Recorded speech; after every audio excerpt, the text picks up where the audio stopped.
ஊர்கூடி தேரிழுத்தல் என்று சொல்லுவாங்க. ஏன் ஊர்கூடி தேர் இழுக்கணும்? அப்பொழுதுதான் எல்லோரும் ஒன்றாக சேர்ந்து தன்னுடைய உள்ளத்திற்குள்ளே ஏற்படுகின்ற எண்ணங்களை பரிமாறிக்கொள்வதற்கு உருவாக்கப்பட்ட ஒரு மையம். அந்த மையத்திலே ஒன்று கூடுவதற்கு காரணம் தேவை. அந்த காரணம்தான் தேர். அப்பொழுதுதான் சகஜமாக பேசுவதும் நட்புணர்வோடு பழகுவதும் வாய்ப்பு கிட்டும்.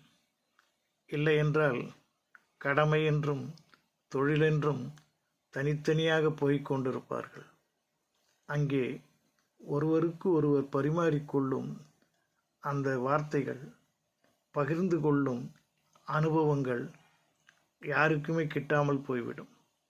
ஆகவே ஊர்கூடி தேரிழுத்தலுக்கு எத்தனை விஷயம் இருக்கிறதா என்று சிந்தி, அதே போலத்தான் ஒன்று கூடி பஜனை செய்வதும் ஒன்று கூடி மக்களுக்கு தொண்டு செய்வதும் ஆனந்தத்தை கொண்டு வரும். அந்த ஆனந்தத்தை அடிக்கடி ஏற்படுவதற்கு நிகழ்ச்சிகள் தேவைப்படும். நல்ல நிகழ்ச்சிகளை நடத்தி ஆனந்தத்தை கொண்டு எல்லோரும் ஒற்றுமையாக வாழ கற்றுக்கொள்வோமா? எல்லாம் இன்பமயம்.